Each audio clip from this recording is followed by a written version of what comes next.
ನಾನು ಬಸವರಾಜ್ ಮಾತಾಡ್ತಾ ಇದ್ದೀನಿ, ಪತ್ರಕರ್ತರು. ವಿಶೇಷವಾಗಿ ನಮ್ಮ ಪ್ರಜಾಪ್ರಭುತ್ವ, ನಮ್ಮ ದೇಶದ ಪ್ರಜಾಪ್ರಭುತ್ವ ವ್ಯವಸ್ಥೆಯಲ್ಲಿ ಯಾವ ರೀತಿ ಒಂದ್ ರೀತಿ ಈ ಕಾಡಂಚಿನ ನಿವಾಸಿಗಳಿಗೆ ಇನ್ನೂ ಸೌಲಭ್ಯಗಳು ಮರೀಚಿಕೆ ಆಗಿರ್ತಕ್ಕಂಥದ್ದು, ಮತ್ತೆ ಆ ಸೌಲಭ್ಯಗಳು ಕೆಲವು ಟೈಮಲ್ಲಿ ದೊರಕಿ ಆನಂತರ ಪೂರಾ ಕಡ್ಗಣಿಸಿರ್ತಕ್ಕಂಥದಕ್ಕೆ ತುಂಬಾ ಉದಾಹರಣೆ ಈ ಗ್ರಾಮ. ವಿಶೇಷವಾಗಿ ನಾನು ಬಂದಿರ್ತಕ್ಕಂಥದ್ದು ಡೇಗಾವ್ ಅಂತಕ್ಕಂಥ ಒಂದು ಗ್ರಾಮಕ್ಕೆ ಬಂದಿದ್ದೀನಿ. ಇದು ಇರ್ತಕ್ಕಂಥದ್ದು ಒಂದ್ ರೀತಿ ಭೀಮ್ಗಢ ಅರಣ್ಯ ಪ್ರದೇಶದಲ್ಲಿ ಬರುತ್ತೆ. ಭೀಮ್ಗಢ ಅಂತಕ್ಕಂಥದ್ದು ಖಾನಾಪುರದ ಒಂದ್ ರೀತಿ ಸ್ಥಳ. ವಿಶೇಷವಾಗಿ ಇದು ಶಿರೋಳಿ ಗ್ರಾಮ ಪಂಚಾಯತಿಗೆ ಬರುತ್ತೆ. ಶಿರೋಳಿ ಗ್ರಾಮ ಪಂಚಾಯತಿಗೆ ಬಹುಶಃ ಇಲ್ಲೆಲ್ಲ ನೋಡಿ, ಇಲ್ಲೆಲ್ಲ ಜನ ಇದ್ದಾರೆ. ಇವರು ಎಷ್ಟು ಜನಸಂಖ್ಯೆ ಬರುತ್ತೆ ಇಲ್ಲಿ? ಜನಸಂಖ್ಯೆ ಎಷ್ಟು ಜನಸಂಖ್ಯೆ ಬರುತ್ತಮ್ಮ? 400 ಜನಸಂಖ್ಯೆ ಇದೆ ಈ ಗ್ರಾಮದಲ್ಲಿ, ಡೇಗಾಣ್ ಗ್ರಾಮದಲ್ಲಿ. ಇಲ್ಲಿ ಒಂದು ಸರ್ಕಾರಿ ಶಾಲೆ ಇತ್ತು, ಸರ್ಕಾರಿ ಒಂದ್ ರೀತಿ ಹಿರಿಯ ಒಂದ್ ರೀತಿ ಮರಾಠಿ ಶಾಲೆ. 2 ವರ್ಷದಿಂದ ಇತ್ತಂತೆ. ಅದ್ರ ಪರಿಸ್ಥಿತಿ ನೋಡಿದ್ರೆ ತುಂಬಾ ಪಾಳು ಬಿದ್ದು ಬಿಟ್ಟಿದೆ. ವಿಶೇಷವಾಗಿ ಮಾನ್ಯ ಮಧು ಬಂಗಾರಪ್ಪ ಅವ್ರು ನೋಡ್ಬೇಕಾದಂತ ಪರಿಸ್ಥಿತಿ. ಅದು ಯಾಕೆ ಬಂದಾಯ್ತೋ ಗೊತ್ತಿಲ್ಲ. ವಿಶೇಷವಾಗಿ ಸರ್ಕಾರಿ ಶಾಲೆಗಳು ಯಾವ ರೀತಿ ಬಂದಾಗ್ತವೆ ಅನ್ನೋದಕ್ಕೆ ಇದು ಸ್ಪಷ್ಟ ಉದಾಹರಣೆ. ಸೆಕೆಂಡ್ ಪಾಯಿಂಟ್, ಬಹುಶಃ ನಮ್ಮ ಜಿಲ್ಲೆಯವರೇ ಇದ್ದಾರೆ, ಮಾನ್ಯ ಗೌರವಾನ್ವಿತ ಲಕ್ಷ್ಮೀ ಹೆಬ್ಬಾಳ್ಕರ್ ಮೇಡಮ್ ಅವರು. ಅವರ ಒಂದ್ ರೀತಿ ಹುಟ್ಟೂರು ತಾಲೂಕು ಈ ಖಾನಾಪುರದಲ್ಲಿ ವಿಶೇಷವಾಗಿ ಈ ಅವರು ಸಹ ಅಂಗನವಾಡಿ ಸಚಿವರು. ಇಲ್ಲಿ ಅಂಗನವಾಡಿ ಕೇಂದ್ರ ಇಲ್ಲದೆ ಇರೋದಕ್ಕೆ ದೂರದ ಎಷ್ಟು ಕಿಲೋಮೀಟರ್ ಹೋಗ್ತೈತ್ರಿ ಅಂಗನವಾಡಿಗೆ? ಎಮ್ಮಡ್ಗ ಎಷ್ಟು ಕಿಲೋಮೀಟರ್? ಒಂದು 5 ರಿಂದ 6 ಕಿಲೋಮೀಟರ್ ಕಾಡೊಳಗಡೆ ನಡ್ಕೊಂಡು ಹೋಗ್ಬೇಕು. ವಿಶೇಷವಾಗಿ ಒಬ್ಬ ಅಂಗನವಾಡಿ ಫಲಾನುಭವಿ ಏನಾರಾದ್ರೆ, ಸಣ್ಣ ಮಕ್ಕಳಿದ್ದಾರೆ. ಹಾಗಾಗಿ ಎಲ್ಲೋ ಒಂದ್ ಕಡೆ ಮಾನ್ಯ ಶಿಕ್ಷಣ ಸಚಿವ ಮಧು ಬಂಗಾರಪ್ಪನವರೇ ಮತ್ತೆ ಮಾನ್ಯ ಗೌರವಾನ್ವಿತ ಲಕ್ಷ್ಮೀ ಹೆಬ್ಬಾಳ್ಕರ್ ಮೇಡಮ್ ಅವರೇ ಈ ಡೇಗಣ್ ಗ್ರಾಮಕ್ಕೆ ಸರ್ಕಾರಿ ಶಾಲೆ ಬಂದಾಗಿರೋದು ಯಾಕೆ, ಮತ್ತೆ ಇದೇ ಗ್ರಾಮಕ್ಕೆ ಒಂದ್ ರೀತಿ ಅಂಗನವಾಡಿ ಕೇಂದ್ರ ಇಲ್ಲಿ ಅರ್ಹತೆ ಇದ್ರೂ ಸಹ ಇಲ್ಲಿವರೆಗೂ ಸಹ ಒಂದ್ ರೀತಿ ಪ್ರಾರಂಭ ಮಾಡೋದಕ್ಕೆ ಏನ್ ಸಮಸ್ಯೆಗಳಿದಾವೆ ಅಂತಕ್ಕಂಥಷ್ಟವರಿಗೆ ಸ್ವಾಗತ. ನಾನು ನಿಮ್ಮ ಬೆಳಗಾವಿ ಜಿಲ್ಲೆಯ ಖಾನಾಪುರ ತಾಲೂಕಿನ ಭೀಮಗಢ ಅರಣ್ಯ ಪ್ರದೇಶದ ವ್ಯಾಪ್ತಿಯ ಶಿರೋಳಿ ಗ್ರಾಮ ಪಂಚಾಯಿತಿ ವ್ಯಾಪ್ತಿಯ 400 ಜನ ವಾಸಿಸುವ ದೇಗಾಂವ್ ಗ್ರಾಮದಲ್ಲಿ ಇನ್ನು 2022ರಲ್ಲಿ ಬಂದ್ ಆಗಿರುವ ಸರ್ಕಾರಿ ಪ್ರಾಥಮಿಕ ಶಾಲೆ ಪುನರ್ ಆರಂಭ ಮಾಡಬೇಕು ಎಂಬ ಒತ್ತಾಯ ಕೇಳಿ ಬರ್ತಾ ಇದೆ. ಇದರ ಜೊತೆಗೆ ಸುಮಾರು 400 ಜನಸಂಖ್ಯೆ ಇರುವ ಈ ಗ್ರಾಮದಲ್ಲಿ ಅಂಗನವಾಡಿ ಕೇಂದ್ರವಿಲ್ಲದ ಕಾರಣ ದೂರದ 7 ಕಿಲೋಮೀಟರ್ ದೂರದಲ್ಲಿ ಇರುವ ಹೆಮ್ಮಡಗ ಗ್ರಾಮಕ್ಕೆ ಇಲ್ಲಿರುವ ಗರ್ಭಿಣಿ ಹೆಣ್ಣು ಮಕ್ಕಳು ಹಾಗೂ ಸಣ್ಣ ಮಕ್ಕಳು ವಿವಿಧ ಸೌಲಭ್ಯಗಳನ್ನು ಪಡೆಯುವುದಕ್ಕೆ ದಟ್ಟ ಕಾಡಲ್ಲಿ ನಡೆದು ಬರುವ ಪರಿಸ್ಥಿತಿ ಬಂದೊದಗಿದೆ. ಮತ್ತೊಂದು ಕಡೆ ಇಲ್ಲಿ ಸರ್ಕಾರಿ ಶಾಲೆ ಬಂದ್ ಆಗಿರುವ ಕಾರಣ ಇಲ್ಲಿನ ಮಕ್ಕಳನ್ನ ಬೇರೆ ಬೇರೆ ಶಾಲೆಗೆ ಸೇರಿಸುವ ಪರಿಸ್ಥಿತಿ ಬಂದೊದಗಿದೆ. ಇನ್ನು ಸರ್ಕಾರಿ ಶಾಲೆ ಮತ್ತೆ ಆರಂಭ ಮಾಡುವುದಕ್ಕೆ ಮಕ್ಕಳ ಸಂಖ್ಯೆಯೂ ಕೂಡ ಇದೆ ಮತ್ತು ಹೊಸ ಅಂಗನವಾಡಿ ಕಟ್ಟಡ ಕೇಂದ್ರ ಮಾಡುವುದಕ್ಕೆ ಅರ್ಹತೆ ಇದೆ. ಆದ್ದರಿಂದ ಈ ಭಾಗದ ಜನತೆಯ ಮನವಿ ಮೇರೆಗೆ ನಮ್ಮ ನ್ಯೂಸ್ ಸಮೂಹದ ರಾಜ್ಯ ಉಪಸಂಪಾದಕ ಬಸವರಾಜ್ ಭೇಟಿ ಕೊಟ್ಟು ಸಮಗ್ರವಾಗಿ ವರದಿ ತಯಾರಿಸಿ ಬೆಳಗಾವಿ ಜಿಲ್ಲೆಯ ಶಾಲಾ ಶಿಕ್ಷಣ ಇಲಾಖೆಯ ಉಪನಿರ್ದೇಶಕರು ಆದ ಲೀಲಾವತಿ ಹಿರೇಮಠ ಹಾಗೂ ಖಾನಾಪುರ ತಾಲೂಕು ಮಹಿಳಾ ಹಾಗೂ ಮಕ್ಕಳ ಅಭಿವೃದ್ಧಿ ಇಲಾಖೆ ಅಧಿಕಾರಿಗಳು ಆದ ವಿಕ್ರಮ್ ಕೆಬಿ ಅವರಿಗೆ ಕರೆ ಮಾಡಿ ಈ ಸಮಸ್ಯೆ ಬಗ್ಗೆ ಅಭಿಪ್ರಾಯ ಸಂಗ್ರಹ ಮಾಡಿ ಬೆಳಕು ಚೆಲ್ಲುವ ಕೆಲಸ ಮಾಡಿದ್ದಾರೆ. ಸರ್ಕಾರಿ ಶಾಲೆಗಳು ಯಾವ ರೀತಿ ಬಂದಾಗ್ತವೆ ಅನ್ನೋದಕ್ಕೆ ವಿಶೇಷವಾಗಿ ನಾನು ಒಂದು ಸ್ಪಷ್ಟ ಉದಾಹರಣೆ ತೋರಿಸ್ತೀನಿ. ಈಗ ನಾನು ಒಂದು ಕಾಡಂಚಿನ ಒಂದ್ ರೀತಿ ಗ್ರಾಮ ಡೇಗಣ್ ಗ್ರಾಮಕ್ಕೆ ಬಂದಿದ್ದೀನಿ. ವಿಶೇಷವಾಗಿ ಈಗ ಬನ್ನಿ, ಈ ಸರ್ಕಾರಿ ಶಾಲೆಗಳು ದುಸ್ಥಿತಿಯಲ್ಲಿದ್ದಾಗ ಬಂದಾಗಿದ್ದಾಗ ಯಾವ ರೀತಿ ಆಗಿದಾವೆ ಅನ್ನೋದಕ್ಕೆ ನಿಮ್ಗೆ ಕಣ್ಣಾರೆ ತೋರಿಸ್ತೀನಿ. ನೋಡಿ, ಕೇವಲ 2 ವರ್ಷಗಳ ಹಿಂದೆ ತುಂಬಾ ಚೆನ್ನಾಗಿತ್ತು ಸರ್ಕಾರಿ ಶಾಲೆಗಳು. ವಿಶೇಷವಾಗಿ ಇದು ಸರ್ಕಾರಿ ಒಂದ್ ರೀತಿ ಪ್ರಾಥಮಿಕ ಮರಾಠಿ ಶಾಲೆ. ಈಗ ನೋಡಿ ಯಾವ ರೀತಿ ಪಾಳು ಬಿದ್ದಿರೋದಕ್ಕೆ ಯಾವ ರೀತಿ ಇದಿದೆ ಅನ್ನೋದ್ರ ಬಗ್ಗೆ ನಿಮ್ಗೆ ಕಣ್ಣಾರೆ ತೋರಿಸ್ತೀನಿ. ನೋಡಿ, ಇಲ್ಲಿರೋ ಗ್ರಾಮಸ್ಥರುಗಳೆಲ್ಲ ನಿಂತವ್ರೆ. ನೋಡಿ, ಇದು ಸರ್ಕಾರಿ ಶಾಲಾ ಆವರಣ ಆಯ್ತಾ. ಅವಾಗ ಯಾವ ರೀತಿ ಇತ್ತು ನೋಡಿ, ಫುಲ್ಲು ಒಂದ್ ರೀತಿ ಎಲ್ಲ ಇದಿತ್ತು. ಇವಾಗ ಪೂರಾ ಪಾಳು ಬಿದ್ದಿದೆ. ವಿಶೇಷವಾಗಿ ಈಗ ನೋಡಿ, ನಾನು ಮೇಲಕ್ಕೆ ಹೋಗ್ತೀನಿ.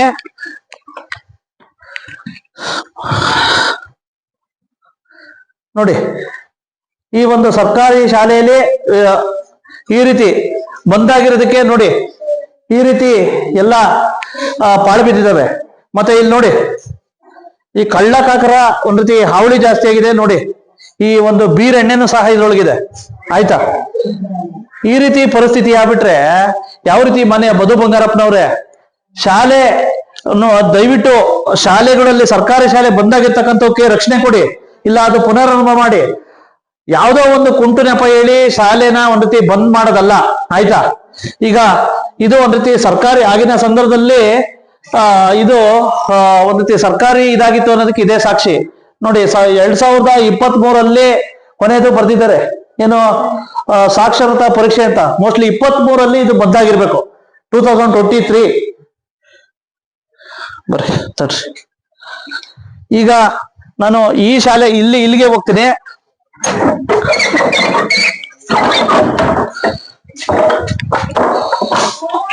ಇದು ಸಹ ಒಂದ್ ರೀತಿ ಪೂರಾ ಪಾಳೆ ಬಿದ್ದಿದೆ. ಹಾಗಾಗಿ ಮಾನ್ಯ ಹೆಬ್ಬಾಳ್ಕರ್ ಮೇಡಮ್ ಅವರು ದಯವಿಟ್ಟು ಇಲ್ಲಿ ಒಂದು ಸರ್ಕಾರಿ ಶಾಲೆ ಇದೆ, ಜೊತೆಗೆ ಮಾನ್ಯ ಮಧು ಬಂಗಾರಪ್ಪ ಅವರು ದಯವಿಟ್ಟು ಇವರಿಬ್ರು ಕೂಡಿದ್ರೆ ದಯವಿಟ್ಟು ಒಂದು ಸರ್ಕಾರಿ ಶಾಲೆ ಆರಂಭ ಮಾಡ್ಬೋದು, ಮತ್ತೆ ಅಂಗನವಾಡಿ ಕೇಂದ್ರ ಮಾಡ್ಬೋದು ಅಂತಕ್ಕಂಥದ್ದು ನನ್ನ ಅಭಿಪ್ರಾಯ. ಬರ್ರಿ ತಡ್ರಿ, ಇಲ್ಲಿ ಬಾ. ಓಕೆ, ಇದೆ बेगांव। हाँ, ಹೇಳಿ ಏನೇನ್ ಸಮಸ್ಯೆ ಇದೆ ಇಲ್ಲಿ? सेमेस्टर रोड नहीं, हाँ अभी डॉक्टर नहीं, हाँ वो डिलीवर को पे गाड़ी हाँ वही नहीं, हाँ हाँ ಸರ್ಕಾರಿ ಶಾಲೆ शाला नहीं, ಶಾಲೆ ಬಂದಾಗಿದೆ, बंद है ಅಂಗನವಾಡಿ नहीं। ಹೌದಾ? हाँ, ಮತ್ತೆ ರೇಷನ್ ಗೆಲ್ ಹೋಗ್ತಾರೆ? रेशन नहीं हेम्मड़गा, हाँ 100 किलोमीटर। ಎಷ್ಟು ಜನಸಂಖ್ಯೆ ಇದೆ? 400 है। ಹೌದಾ? हाँ, ಓಟ್ ಎಲ್ಲ ಹೋಗ್ತಾರೆ? ವೋಟಿಂಗ್ हेम्मड़गा। ಮತ್ತೆ ಇಷ್ಟೆಲ್ಲ ಇದ್ರು ಇವರು MLAs ಎಲ್ಲ ಏನ್ ಮಾಡ್ತಾವ್ರೆ? MLA क्या हो, कुछ नहीं। ಹಾ ಬರ್ತಾರೆ, वोट डाला बोला, अभी तक नहीं आया। वो नहीं येतत नहीं, वोटिंग के लिए कि येतत नहीं, कौन भी येत नहीं। ಹಾ ಕೇಳಿದ್ರೆ ಏನ್ ಹೇಳ್ತಾರೆ? ಕೇಳಿದ್ರೆ ಅವ್ರು ಕೇಳಿದ್ರೆ ಏನ್ ಹೇಳ್ತಾರೆ ಸಮಸ್ಯೆಗಳು? काय काय सांगितले नाही, करतोय बी म्हणून सांगत नाही, काय नाही। ಹಾ येतच नाही। ಹೌದಾ? हम्म, ಹಾ ಹಾ ಹಾ ಹಾ ಏನು ಹೇಳೋದಿಲ್ಲ ಅಂದ್ರೆ ಕೆಲಸ ಮಾಡ್ತೀವಿ ಅಂತ ಹೇಳ್ತಾರಲ್ಲ. ಹಾ ಓಕೆ. हे वोटिंग करायला तेवढंच येतात सर, आणि वोटिंग मागायला तेवढं येतात. आणि त्या इतर रोड नाही, हे तर शाळा शिक्षक सगळे मुलं सगळी बाहेर गेलेली आहेत. हा ते फक्त 4थी पर्यंत शाळा होती इथं. हा त्याच्यापर्यंत नंतर सगळी लहान मोठी मुले 4थी 5वी झाल्यानंतर आम्ही खानापूरला, गोव्याला सगळी आता कोण स्टेप झाले तिथं सगळेजण पोरांनी आपली आपली सगळी ಎಷ್ಟು इथं ಜನಸಂಖ್ಯೆ ಇದೆ? 400 400. ಹೌದಾ? ಅಂಗನವಾಡಿನೂ ಆಗ್ಬೇಕಿಲ್ಲ? ಅಂಗನವಾಡಿ ಆಗ್ಬೇಕು ಹಾ ಮತ್ತು ರೋಡ್ ಕೂಡ ಬೇಕು ಎಲ್ಲ. ಹೌದಾ? ಹಾಸ್ಪಿಟ್ಲಿಗೆ ಎಲ್ಲ ಹೋಗ್ತೀರಾ? ಹಾಸ್ಪಿಟ್ಲ್ ಖಾನಾಪುರ. ಸಮಸ್ಯೆ ಇದೆ ಇಲ್ಲ? ಹಾ ಅಂತ ಕನ್ನಡಿಗರು ಹೆಣ್ಮಕ್ಳು ಸಿಕ್ಕಿದ್ರೆ. ಅಕ್ಕರೆ ತಮ್ಮ ಹೆಸರು? ಮನೀಷಾ ಮಹೇಶ್ ಜನ್ಬೇಕರ್, ಮನುಷ್ಯ ಯಾವ ಊರಕ್ಕ? ಡೇಗಾವ್. ಯಾವ ಗ್ರಾಮ ಪಂಚಾಯತಿ ಬರ್ತಿದ್ದು? ಶಿರೋಲಿ. ಶಿರೋಳಿ. ಹೇಳ್ರಕ್ಕ, ವಿಶೇಷವಾಗಿ ಈ ಒಂದು ಏನೇನ್ ಸಮಸ್ಯೆ ಇದಾವೆ ಇಲ್ಲಿ? ಇಲ್ಲಿ ಅಂಗನವಾಡಿ ಶಾಲಾ ಇಲ್ಲ, ಸರ್ಕಾರಿ ಶಾಲಾ ಏನು ಇಲ್ಲ, ರಸ್ತೆ ಇಲ್ಲ, ಹಾ ಏನು ಕಾರುಗಳು ಏನು ಬರುವುದಿಲ್ಲ ಇಲ್ಲಿ, ಏನು ಸೊ ಇಲ್ಲ. ಮತ್ತು ಗರ್ಭಿಣಿಗೆ ಇಲ್ಲಿ ಅರ್ಜೆಂಟ್ ಎಮರ್ಜೆನ್ಸಿ ಇದ್ರೆ ಹಾಸ್ಪಿಟಲ್ ಇಲ್ಲ, ಹಾ ಅದಕ್ಕಾಗಿ ಬಹಳ ತುಂಬಾ ಕಷ್ಟ ಆಗಿತ್ತು. ಅಂಗನವಾಡಿ ಏನ್ ಸಮಸ್ಯೆ ಐತೆ ಇಲ್ಲಿ? ಅಂಗನವಾಡಿ ಇಲ್ಲಿ ಶಾಲಾನೇ ಇಲ್ಲ. ಮೊದ್ಲೇ ಎಷ್ಟು ಜನ ಮಕ್ಳು ಬರ್ತಾರೆ ಇಲ್ಲಿ ಅಂಗನವಾಡಿ? 10 ಬರ್ತಾರೆ. ಹೌದಾ? ಇಲ್ಲಿ ಅಂಗನವಾಡಿ ಪ್ರಾರಂಭ ಮಾಡ್ಬೇಕು, ಚಾಲು ಮಾಡ್ಬೇಕು. ಇಲ್ಲಿ ಅಂಗನವಾಡಿನೇ ಇಲ್ಲ ಇಲ್ಲಿ? ಈ ಅಂಗನವಾಡಿನೇ ಇಲ್ಲ, ಶಿರೋಲಿ ಇದೆ ಅಲ್ಲಿ ಹೆಮ್ಮಡ್ಗದಲ್ಲಿ. ಹೆಮ್ಮಡ್ಗ? ನಡೆಯೋದು ಹೋಗ್ಬೇಕು, ಕಾರ್ ಇಲ್ಲ, ಏನಿಲ್ಲ, ಹಾ ಅದಕ್ಕಾಗಿ ಸಮಸ್ಯೆ ಆಗುತ್ತೆ. ಹೌದಾ? ಮತ್ತೆ ಸರ್ಕಾರಿ ಶಾಲೆ ಬಂದಾಗ ಎಷ್ಟು ದಿನ ಆಯ್ತು? ಸರ್ಕಾರಿ 2 ವರ್ಷ ಆಯ್ತು. 2 ವರ್ಷ. 2 ವರ್ಷದಿಂದ ಇಲ್ಲಿ ಸರ್ಕಾರಿ ಎಲ್ಲಿ ಹೋಗ್ತಾರೆ ಮಕ್ಳುಗಳು ಸ್ಕೂಲ್ಗೆ? ಖಾನಾಪುರ್, ಗೋವಾ ಅಲ್ಲಿ ತಗೊಂಡ್ ಹೋಗಿದ್ದಾರೆ. ಹೌದಾ? ಇಲ್ಲಿ ಸರ್ಕಾರಿ ಶಾಲೆ ಇದ್ರೆ ಇಲ್ಲೇ ಹೋಗ್ತಿದ್ರು? ಸರ್ಕಾರಿ ಮೊದ್ಲೇ ಇತ್ತು. ಇದು ಯಾಕೆ ಬಂದಾಗಿದ್ದು? ಇದು ರಸ್ತೆ ಇಲ್ಲ, ಏನಿಲ್ಲ, ನಡೆಯೋಕೆ ಹೋಗೋಕೆ ಯಾರು ಬರೋದಿಲ್ಲ ಇಲ್ಲಿ, ಟೀಚರ್ಸ್ ಬರೋದಿಲ್ಲ, ಬರ್ಲಿಲ್ಲ. ಅದಕ್ಕಾಗಿ ಬಹಳ ತುಂಬಾ ಕಷ್ಟ ಆಗಿತ್ತು. ಹೌದಾ? ಹಾಗಾಗಿ ಬಂದ್ ಮಾಡ್ಬಿಟ್ರು? ಬಂದ್ ಮಾಡಿರೋದು. ಹೌದಾ? ಈಗ ಒಟ್ಟಾರೆ ಪುನರಾರಂಭ ಮಾಡ್ಬೇಕು, ಚಾಲು ಮಾಡ್ಬೇಕು. ಅದಕ್ಕಾಗಿ ಎಲ್ಲರಿಗೆ ನನ್ನ ಕಡೆಯಿಂದ ಧನ್ಯವಾದ. ಓಕೆ. ಅಲ್ಲ ಮನ್ವಿ, ಹಾ ಹೌದಾ? ಯಾರಾದ್ರೂ ಇಲ್ಲಿ MLAಗಳು ಎಲ್ಲ ಏನ್ ಮಾಡ್ತಾವ್ರೆ? MLA ಬರ್ತಾರು, ಭಾಷಣ ಕೊಟ್ಟಲು ಹೋಗ್ತಾರು, ಏನು ರಸ್ತೆ ಮಾಡ್ತಾರ, ಆಶ್ವಾಸನೆ ಅಷ್ಟೇ ಕೊಡ್ತಾರ, ಹೌದಾ? ಮಾಡೋದಿಲ್ಲ, ಏನಿಲ್ಲ. ಹಾ ಎಲ್ಲಾ MLA ಹಂಗೆ ಮಾಡ್ತಾರು. ಹೌದಾ? ಬರ್ತಾರೆ ಈಗ ಬಂದಿರ್ತಕ್ಕಂತ MLAಗಳು ಎಲ್ಲಾರು ಹಂಗೆ ಮಾಡಿದ್ದಾರೆ. ಹೌದಾ? ಯಾರು ಮಾಡ್ಕೊಡ್ತೇವೆ, ಶಾಲಾ ಚಾಲು ಮಾಡ್ತೇವೆ, ಅಂಗನವಾಡಿ ಇದು ಎಲ್ಲಾ ಸೋಯ್ ಮಾಡಿ ಕೊಡ್ಬೇಕು ಅವ್ರಿಗೆ. ಹಾ ಅವರು. ಬರೀ ಓಟ್ ಮಾತ್ರ ಹಾಕ್ಸ್ಕೊಂಡು ಹಾ ಓಟ್ ವಿಲೇಷನ್ ಟೈಮ್ ನಲ್ಲಿ ಬರ್ತಾರೆ. ಆಮೇಲೆ ವಿಲೇಷನ್ ಮುಗಿತಾರೆ, ಯಾರು ಬರೋದಿಲ್ಲ ಇಲ್ಲಿ. ಓಟ್ ಎಲ್ಲ ಹಾಕ್ತಾರೆ? ಎಲ್ಲ ಐತ್ ಕೇಂದ್ರ? ಹೇಮಡ್ಗನಲ್ಲಿ ಇಲ್ಲಿ ಓಟು ಕೇಂದ್ರ ಇಲ್ಲ? ಇಲ್ಲ. ಮತಗಟ್ಟೆನೂ ಇಲ್ಲ ಇಲ್ಲಿ? ಇಲ್ಲ. ಎಷ್ಟ್ ಜನ ಇದಾರೆ ಇಲ್ಲಿ? 1 ವರ್ಷ ಆಯ್ತು ಇಲ್ಲಿ, ಆಮೇಲೆ ಹೇಮಡ್ಗನಲ್ಲಿ ಮಾಡಿರೋದು. ಹೌದಾ? ಇಲ್ಲಿಲ್ಲ ಈಗ? ಇಲ್ಲಿ ಇಲ್ಲ ಹೇಮಡ್ಗನಲ್ಲಿ. ಹೌದಾ? ಮೊದ್ಲು ಇಲ್ಲೇ ಓಟ್ ಹಾಕ್ತಿದ್ರಿ? ಮೊದ್ಲೇ ಇಲ್ಲಿ ಆಗಿತ್ತು. ಹೌದಾ? 1 ವರ್ಷ ಆಗಿದ್ದು ಹೌದಾ? ಇಲ್ಲಿ ಓಟ್ ಆಗಿ, ಆಮೇಲೆ ಹೇಮಡ್ಗನಲ್ಲಿ. ಅದೇ ಮೇಡಮ್, ಈಗ ನಾನು ನಿನ್ನೆ ಖಾನಾಪುರದ ಒಂದ್ ರೀತಿ ಶಿರೋಳಿ ಗ್ರಾಮ ಪಂಚಾಯತಿ ಬರ್ತೈತೆ ಮೇಡಮ್, ಭೀಮಗಡ ಅರಣ್ಯ ಪ್ರದೇಶ. ಹೌದು. ಅಲ್ಲಿ ಡೇಗಣ್ ಅಂತ ಒಂದು ಗ್ರಾಮ ಬರುತ್ತೆ ಮೇಡಮ್. ಬೇಗ ಇದೆಯಲ್ಲ. ಹಾ ಮೇಡಮ್, ಅಲ್ಲಿಗೆ ನಾನು ನಿನ್ನೆ ಭೇಟಿ ಕೊಟ್ಟಿದ್ದೆ. ಅಲ್ಲಿ 2023 ಸರ್ಕಾರಿ ಶಾಲೆ ಬಂದಾಗಿದೆ ಮೇಡಮ್. ಬಂದಾಗಿದೆ, ಮತ್ತೆ 10 ಜನ ಹುಡುಗರು ಇದ್ರಂತೆ ಮೇಡಮ್. 10 ಜನ ಹುಡುಗರು ಇದ್ದಿದ್ರು ಅದು ಬಂದ್ ಮಾಡ್ಬಿಟ್ಟಿದ್ದಾರೆ. ನಿನ್ನೆ ಆ ಗ್ರಾಮಕ್ಕೆ ಭೇಟಿ ಕೊಟ್ಟಾಗ ನಂಗೆ ಸತ್ಯಾಂಶ ಹೊರಬಂತು ಮೇಡಮ್, ಅಲ್ಲಿರ್ತಕ್ಕಂಥ ಗ್ರಾಮಸ್ಥರೆಲ್ಲ. ಹಾಗಾಗಿ ಈ ಬಾರಿ ಅಕಾಡೆಮಿಕ್ ಇಯರ್ಗೆ 10 ಜನ ಹುಡುಗರು ಕೊಡ್ತೀವಿ, ದಯವಿಟ್ಟು ಅಲ್ಲಿ ಸರ್ಕಾರಿ ಶಾಲೆ ಆರಂಭ ಮಾಡಿ ಅಂತ ಅವ್ರದ್ದೊಂದು ಮನವಿ ಇದೆ ಮೇಡಮ್. ಖಂಡಿತ. ಹಾ ಮೇಡಮ್, ಅದು ಸರ್ಕಾರಿ ಪ್ರಾಥಮಿಕ ಮರಾಠಿ ಶಾಲೆ ಅದು ಆಕ್ಚುಲಿ. ಸರ್ಕಾರಿ ಶಾಲೆನ ತಾತ್ಕಾಲಿಕವಾಗಿ ಮುಚ್ಚಿರ್ತೀವಿ. ಹಾ ಮೇಡಮ್. ಸೊ ಮಕ್ಕಳು ಬಂದ್ರೆ ನಾವು ಖಂಡಿತ ಮತ್ತೆ ಪ್ರಾರಂಭ ಮಾಡ್ತೀವಿ. ನೋಡಿ ಮೇಡಮ್, ತುಂಬಾ ದಿನೇ ಶಿಥಿಲಗೊಳ್ತಾ ಇದೆ, ಪರಿಸರ ತುಂಬಾ ಚೆನ್ನಾಗಿದೆ ಮೇಡಮ್ ಅದು. ನೋಡಿದೀನಿ ನಾನು. ಹಾ ಮೇಡಮ್. ಹಾಗಾಗಿ ನಾನು ಮಾಡಿಸ್ತೀನಿ. ಹಾ ಮೇಡಮ್. ಇವ್ರಿಗೆ ಗ್ರಾಮಸ್ಥರಿಗೆ ಬಿಒರ್ಗೆ ಒಂದು ಮನವಿ ಕೊಟ್ಟು ನನಗೆ ಕಳಿಸ್ಲಿಕ್ಕೆ ಹೇಳ್ಬಿಡಿ. Yes madam. ಈಗ ಇಲ್ಲಿ ನಿಮ್ ವ್ಯಾಪ್ತಿಲಿ ಬರ್ತಕ್ಕಂತ ಶಿರೋಳಿ ಗ್ರಾಮ ಪಂಚಾಯತಿ ಅಂತ ಬರುತ್ತೆ ಸರ್. ಶಿರೋಳಿ ಸರ್? ಹಾ ಸರ್. ಅಲ್ಲಿ ಭೀಮಗಡ ಅರಣ್ಯ ಪ್ರದೇಶ ವ್ಯಾಪ್ತಿಲಿ ಒಂದು ಡೇಗಾವ್ ಅಂತ ಒಂದು ಗ್ರಾಮ ಬರುತ್ತೆ. ಡೇಗಾವ್? ಹೌದು ಸರ್. ಅಲ್ಲಿ 400 ಜನಸಂಖ್ಯೆ ಇದೆ. ಈಗ ನಿನ್ನೆ ಭೇಟಿ ಕೊಟ್ಟಿದ್ದೆ ಅಲ್ಲಿ. ಹೌದು ಸರ್. ಅಲ್ಲಿ ಒಂದು ಅಂಗನವಾಡಿ ಕೇಂದ್ರ ಬೇಕೇ ಬೇಕು ಅಂತ ಹೇಳ್ಬಿಟ್ಟು ಒಂದು ಇದಿದೆ, ಬಟ್ ಅಲ್ಲಿ ಅರ್ಹತೆನೂ ಇದೆ. Okay sir. ಹಾಗಾಗಿ ದಯವಿಟ್ಟು ಅದನ್ನ ವರದಿ ಮಾಡ್ತಾ ಇದ್ದೆ. ಹಾಗಾಗಿ ಈಗ ತಾವು CDPO ಸಾಹೇಬ್ರು. ಹಾ ಸರ್.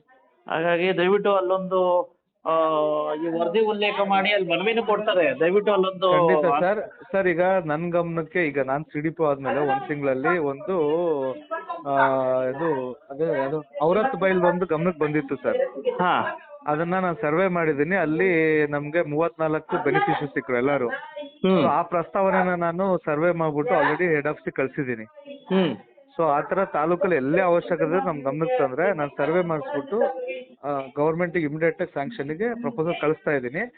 ಇದನ್ನು ಕಳ್ಸಿಕೊಡ್ತೀನಿ ಸರ್. ನನ್ಗೆ ಸ್ವಲ್ಪ ವಾಟ್ಸ್ಆಪ್ ಅಲ್ಲಿ ನನಗೆ ಡೀಟೇಲ್ಸ್ ಹಾಕಿ ಸರ್, ಯಾವ ಸೆಂಟ್ರು ಅಂದ್ರೆ ಯಾವ ಏರಿಯಾ ಲೊಕೇಶನ್ ಅಂತ. ನಾನು ಇಮಿಡಿಯೇಟ್ ವಿಸಿಟ್ ಮಾಡಿಸ್ಬಿಟ್ಟು ಪ್ರಪೋಸಲ್ ನ ಮೂವ್ ಮಾಡ್ತೀನಿ ಸರ್.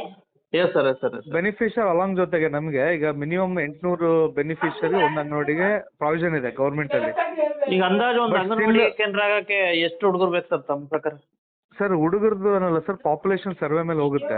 400 ಜನಸಂಖ್ಯೆ ಇದೆ ಸರ್. 400 ಜನ. 400 ಜನಕ್ಕಾದ್ರೆ ಸ್ಯಾಂಕ್ಷನ್ ಮಾಡ್ಬೋದು ಸರ್, ಖಂಡಿತ ಮಾಡ್ಕೊಡ್ತೀನಿ. ಹಾ ಸರ್. ಆ 400 ಜನಸಂಖ್ಯೆ ಇತ್ತು ಒಂದು 10 ಮಕ್ಳು ಇದ್ರು ಸರ್ ಇದನ್ನ ಮಾಡ್ಕೊಡ್ತೀನಿ. ಸಪೋಸ್ ಆ ಮಕ್ಳಿಗೆ ಏನಾದ್ರು ಅಂಗನವಾಡಿ ಇಲ್ಲ ಅಂತ ಏನಾದ್ರು ಫೆಸಿಲಿಟಿಯಿಂದ ಹಿಂದುಳಿದಿದ್ರೆ ನಾನು ಬೇರೆ ಅಂಗನವಾಡಿಯಿಂದ ಪೌಷ್ಟಿಕ ಕಾರ್ಯಕ್ರಮ ಸ್ಟಾರ್ಟ್ ಮಾಡಿಸ್ತೀನಿ ಫಸ್ಟ್. ಹಾ ಸರ್. ಅಂಗನವಾಡಿ ನೋಡಿ ಸರ್, ಯಾಕಪ್ಪ ಅಂತಂದ್ರೆ ಈಗ ವರದಿ ಮಾಡ್ತಾ ಇದ್ದೀನಿ. ಇಲ್ಲ ಸರ್, ಅದು ಪೌಷ್ಟಿಕ ಕಾರ್ಯಕ್ರಮದ ಅಡಿ ಅವ್ರಿಗೆ ಏನ್ ಸಿಗ್ಬೇಕಲ್ಲ ಸರ್. ಹಾ ಸರ್. ಆಹಾರ ಅದನ್ನ ಬೇಕಾದ್ರೆ ಬೇರೆ ಅಂಗನವಾಡಿ ಸರ್ವೆ ಅಂಡ್ರಲ್ಲಿ ತಗೊಂಬಂದವ್ರನ್ನ. ಅಲ್ಲ, ಈಗ ಅವ್ರು ಹೇಳ್ತಾರೆ ಎಮ್ಮಡ್ಗಕ್ಕೆ ಹೋಗ್ಬೇಕು ಸರ್ ಅಂತ ಹೇಳಿದ್ರು ಅವರು. ಹಾ ಸರ್. ಹಾಗಾಗಿ ಅಲ್ಲೇ ಬೇಕಾಗಿದೆ ಅಂತ ಅವ್ರ ಒತ್ತಾಯ. ಕಾಡ್ ಒಳಗಡೆ ಹೋಗ್ಬೇಕಾಗುತ್ತೆ, 6 ಕಿಲೋಮೀಟರ್ ದೂರ ಹೋಗ್ಬೇಕಾಗುತ್ತೆ ಅಂತ ಒತ್ತಾಯ. ಖಂಡಿತ ಮಾಡ್ಕೊಳ್ಳೋಣ ಸರ್. ಈಗ ನಾನು ಇಮಿಡಿಯೇಟ್ ಆಗಿ ನಮ್ಮ ಸೂಪರ್ವೈಸರ್ ಕಳಿಸ್ಬಿಟ್ಟು ಸರ್ವೆ ಮಾಡಿಸ್ಬಿಟ್ಟು ಪ್ರಪೋಸಲ್ ಹೆಡ್ ಆಫೀಸ್ ಕಳಿಸ್ತೀನಿ. ಆ ಪ್ರಪೋಸಲ್ ಕಳ್ಸಿದ ಮಾಹಿತಿ ತಮ್ಮ ಗಮನಕ್ಕೆ ತಗೊಂಡ್ಬಿಡ್ತೀನಿ sir. Yes sir. Okay, thank you sir. Thank you sir. ಗೊತ್ತಾಯ್ತಲ್ಲ ವೀಕ್ಷಕರೇ, ವಿಶೇಷವಾಗಿ ಮಾನ್ಯ ಅಂಗನವಾಡಿ ಸಚಿವರಾಗಿರ್ತಕ್ಕಂಥ ಲಕ್ಷ್ಮೀ ಹೆಬ್ಬಾಳ್ಕರ್ ಮೇಡಮ್ ಅವರು ಮತ್ತೆ ಶಿಕ್ಷಣ ಸಚಿವರಾಗಿರ್ತಕ್ಕಂಥ ಮಾನ್ಯ ಮಧು ಬಂಗಾರಪ್ಪ ಸಾಹೇಬ್ರು ಮತ್ತೆ DC ಅವರು ದಯವಿಟ್ಟು ಅದಕ್ಕೆ ವಿಶೇಷ ವರದಿ ಸಲ್ಲಿಸ್ತಾ ಇದ್ದೀನಿ. ದಯವಿಟ್ಟು ಇಲ್ಲಿ ನೋಡಿ 2023 ಶಾಲೆ ಇತ್ತು, ಅದನ್ನ ಬಂದ್ ಮಾಡ್ಬಿಟ್ಟಿದ್ದೀರಾ, ಆಯ್ತಾ? ಜೊತೆಗೆ ಅಂಗನವಾಡಿ ಕೇಂದ್ರ ಪಾಪ ನೋಡಿ ಇಲ್ಲಿರ್ತಕ್ಕಂಥ ಪಾಪ ಹೆಣ್ಮಕ್ಳು ಇದಾರೆ, ದೂರದ ಎಮ್ಮಡ್ಗಕ್ಕೆ ಹೋಗ್ಬೇಕು. 10 ಜನ ಒಂದ್ ರೀತಿ ಸಣ್ಣ ಪಾಪಗಳು ಇರ್ತವೆ. ವಿಶೇಷವಾಗಿ ಇಂತಹ ಸಂದರ್ಭದಲ್ಲಿ ಇಲ್ಲಿ ಒಂದು ಅಂಗನವಾಡಿ ಎಂತೆಂತವಕ್ಕೂ ನೀವು ಅಂಗನವಾಡಿ ಕೇಂದ್ರ ಮಾಡ್ಕೊಡ್ತೀರಾ. ದಯವಿಟ್ಟು ನಿಮ್ಮ ಕ್ಷೇತ್ರ, ವಿಶೇಷವಾಗಿ ನಿಮ್ಮ ಜಿಲ್ಲೆ, ನಿಮ್ಮ ಹುಟ್ಟೂರಿನ ತಾಲೂಕು, ಇಲ್ಲಿ ದಯವಿಟ್ಟು ಒಂದು ಅಂಗನವಾಡಿ ಕೇಂದ್ರ ಒಂದ್ ರೀತಿ ಮಾಡ್ಕೊಡಿ ಅಂತ ಹೇಳ್ಬಿಟ್ಟು ದಯವಿಟ್ಟು ಜನಪ್ರತಿನಿಧಿಗಳು ಬರ್ತೀರಂತೆ. ನೀವು ಯಾರು ಹಾಲಿ ಇರ್ಬೋದು, ಮಾಜಿಗಳಿರ್ಬೋದು, ಇನ್ನೊಬ್ರು ಮಾಜಿಗಳಿರ್ಬೋದು, ದಯವಿಟ್ಟು ಬರೇ ಈ ಕಡೆ ಗ್ರಾಮಗಳಿಗೆ ನಿಮ್ ಬರೇ ವೋಟ್ ಬ್ಯಾಂಕ್ ಮಾತ್ರ ಸೀಮಿತ ಆಯ್ತಾ? ಈ ಕಡೆ ಜನಗಳ್ದು ಆಯ್ತಾ? ಹಾಗಾಗಿ ನನ್ನ ಪ್ರಶ್ನೆ, ದಯವಿಟ್ಟು ನೀವು ಓಟ್ ಹಾಕ್ಸ್ಕೊಳ್ಳೋದ್ರ ಜೊತೆಗೆ ಇಲ್ಲಿರ್ತಕ್ಕಂಥ ಜನಗಳ ಒಂದ್ ರೀತಿ ಸಮಸ್ಯೆಗಳನ್ನ ಶಾಶ್ವತವಾಗಿ ಬಗೆಹರಿಸ್ತಕ್ಕಂಥದ್ದು ನಿಮ್ಮ ಕರ್ತವ್ಯ, ನಿಮ್ಮ ಜವಾಬ್ದಾರಿ. ದಯವಿಟ್ಟು ನೋಡಿ, ಇಲ್ಲಿ ಸರ್ಕಾರಿ ಶಾಲೆ ಬಂದಾಗಿದೆ, ಅದನ್ನ ಆರಂಭ ಮಾಡಿ. ಮತ್ತೆ ಇಲ್ಲಿ ಅಂಗನವಾಡಿ ಕೇಂದ್ರ ಬೇಕಾಗಿದೆ, ದಯವಿಟ್ಟು ಇದನ್ನ ತಾವು ಪರಿಶೀಲನೆ ಮಾಡಿ ದಯವಿಟ್ಟು ಇಲ್ಲಿ ಅಂಗನವಾಡಿ ಕೇಂದ್ರ ಮಾಡ್ಕೊಡಿ. ಮತ್ತೆ ವೋಟಿಂಗ್ ಪವರ್ ಪಾಪ ಇಲ್ಲಿರ್ತಕ್ಕಂಥ ನೀವು ಓಟ್ ಹಾಕಕ್ಕೋಸ್ಕರ ಅಲ್ಲಿ ಹೆಮ್ಮಡ್ಗಕ್ ಹೋಗ್ಬೇಕು. ಯಾವ ನ್ಯಾಯ ರೀ ಇದು? ದಯವಿಟ್ಟು 400 ಜನಸಂಖ್ಯೆ ಇದೆಯಂತೆ. ಹಾಗಾಗಿ ದಯವಿಟ್ಟು ನಿಮ್ಗೇನಾದ್ರು ಮಾನವೀಯತೆ ಇದ್ರೆ ಇಂತಹ ಕಾಡಂಚಿನ ನಿವಾಸಿಗಳ ಒಂದ್ ರೀತಿ ಸಮಸ್ಯೆಗಳನ್ನ ಬಗೆಹರಿಸ್ಬೇಕು. ಮೊನ್ನೆ ಕಾಗೇರಿ ಸಾಹೇಬ್ರೆ ನೋಡಿ, ನಿಮ್ಗೆ ಓಟ್ ಹಾಕಿರ್ತಕ್ಕಂಥ ಜನಗಳ ಪರಿಸ್ಥಿತಿ ಇದು. ದಯವಿಟ್ಟು ನೀವು ಅವ್ರನ್ನದೇ ಎಲ್ಲರಿಗೂ ಸಹ ಹೇಳ್ತೀನಿ, ದಯವಿಟ್ಟು ಇಂಥವ್ರ ಕಣ್ಣೀರು ಒರೆಸ್ಬೇಕು ಅಂತ ಹೇಳ್ಬಿಟ್ಟು ಈ ವರದಿನ ಮುಗಿಸ್ತಾ.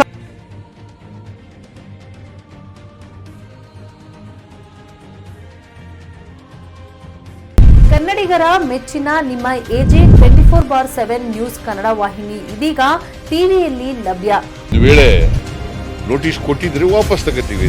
ಇವತ್ತು ವಕ್ಫ್ ಪ್ರಾಪರ್ಟಿ ಅಂತೇಳಿ ಬರ್ತದೆ ಅಂತ ಹೇಳಿದ್ರೆ ರೈತರು ಬೀದಿಗೆ ಬಂದ್ರೆ ಏನ್ ಮಾಡ್ಬೇಕಾಗತ್ತೆ? ಯಾರು ವೋಟ್ ಹಾಕಿಲ್ಲ ಅಂದ್ರೆ ಗ್ಯಾರಂಟಿನೆಲ್ಲ ಸ್ಟಾಪ್ ಮಾಡ್ಬಿಡ್ತೀವಿ.